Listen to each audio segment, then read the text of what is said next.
Thank you for the Indian Foundation, conference organizers, and my fellow panel members for allowing me this opportunity to speak today about prosperity as it relates to Afghanistan. The challenges that Afghanistan faces are many, and unfortunately so well known, especially as it relates to the security area, that I don't believe I need to repeat those here. I will focus instead on the economic arena in terms of the challenges Afghanistan's faced, how we dealt with them, and the economic framework that we believe will create prosperity going forward. When I began my current role in 2014, a delay in the political transition had caused a severe economic slowdown, with a drop in growth, a drop in revenues from 8% of GDP from 11% to 8%, the undercapitalization and unprofitability of our state banks, and a buildup of hundreds of millions of dollars in arrears. So the government took drastic action. We worked to negotiate a reform package with the IMF. As a result, our Ministry of Finance increased revenues by 33% in 2015 and another 25% in 2016, which in turn allowed them to pay off all outstanding arrears. I personally managed reforms that led to the successful recapitalization of 2 of our state banks, and the reform process was capped off when Afghanistan joined the WTO in December 2016. In sum, we were able to extract ourselves from a negative growth trajectory.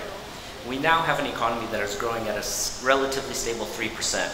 However, this is not enough to absorb the numbers of youth entering the workforce. In addition, I worry about the current structural imbalances of our growth model, and in particular the size of Afghanistan's trade deficit. Afghanistan currently runs an almost $7 billion trade deficit, which represents almost 30% of GDP. Such a deficit would typically be unsustainable in most countries, but in our case is financed by aid flows.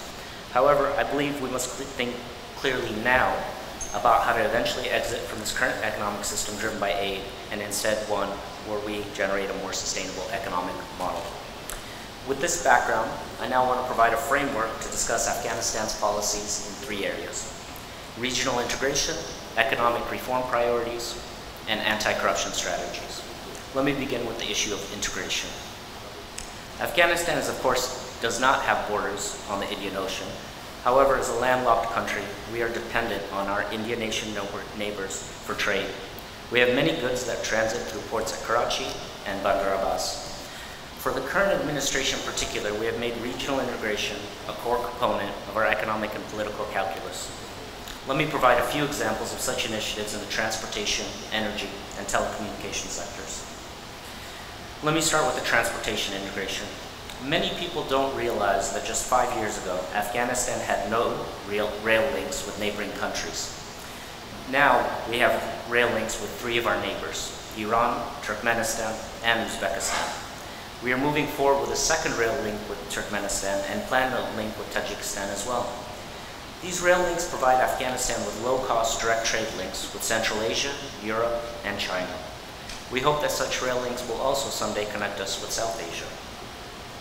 We are also supportive of further port infrastructure in the region. I accompanied our president to Tehran 2 years ago, where we met with Prime Minister Modi and President Rouhani to inaugurate the Chabahar port. The expansion of this port will provide another avenue, especially when linked with our rail connection with Iran, to integrate Afghanistan further with the global economy. Another initiative to ensure our closer integration with South Asia was the announcement of the joint Afghanistan-India air corridor at last year's Heart of Asia conference by President Ghani and Prime Minister Modi. We were happy to officially launch the first flight this past June, and now we're on track to have our 7th cargo flight just this week, carrying fresh fruit and other goods from Kabul to Delhi. We will follow on with a flight from Kandahar to Delhi next week. Furthermore, we are examining the possibility of expanding the air corridor program to other regional countries, including Sri Lanka if possible. A second area of integration is in the area of power. The key principle here is that Afghanistan seeks to be an interconnector between energy-rich Central Asia and energy-hungry South Asia. For example, Turkmenistan holds the 4th largest natural gas reserves in the world. Tajikistan and Kyrgyzstan hold thousands of megawatts of hydropower potential that they themselves cannot utilize. At the same time, South Asian countries have extensive and growing energy needs. The solution is clear: linking these 2 regions through Afghanistan. Therefore, the CASA 1000 project will bring hydropower from Tajikistan and Kyrgyzstan to South Asia, This project has World Bank support and is already under procurement. Meanwhile, the Turkmenistan, Afghanistan, Pakistan, India pipeline, or TAPI, on whose board I sit, is also moving forward quite well. The project is no longer in the conceptual phase.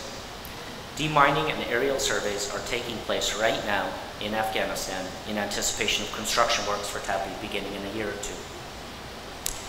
Even in telecommunications, we aim for greater integration. Although Afghanistan has mobile phone penetration rates close to 90%, data remains expensive because we have had a state-run monopoly in our fiber sector. Therefore, to increase private investment in this sector, we have recently approved a low-cost open access policy that will allow for private investment in the country's fiber optic backbone for the first time. In fact, the RFP, request for proposal, was just announced last week, and I encourage investors to look at this interesting opportunity. But integration is not enough. We must create growth within Afghanistan to ensure what we export is prosperity in a place of conflict. How can we do this? Well, I, for one, am actually quite optimistic regarding Afghanistan's economic prospects. Besides the integration initiatives that I just mentioned, let me describe 3 economic reforms that I believe will change the world's perception of Afghanistan. These are in the areas of electricity, natural resources, and legal reforms. First, electricity. The largest constraint to businesses in Afghanistan is surprisingly not security. It is the lack of electricity. Afghanistan continues to have one of the lowest electricity consumption per capita in the world.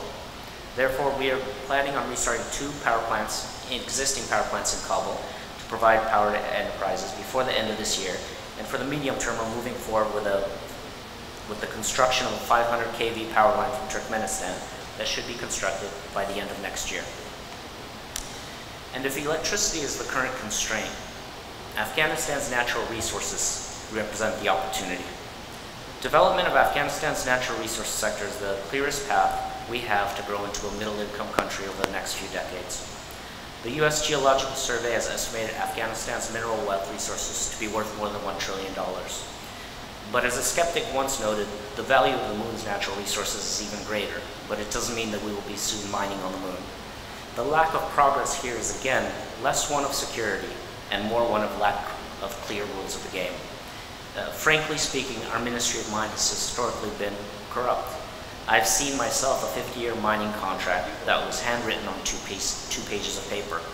This is a practical manifestation of what academics call the lack of rule of law. We are therefore in the process of developing a clear roadmap for our mining sector. After Sri Lanka, I'll be visiting a few other countries to analyze how they have effectively managed their natural resource endowments.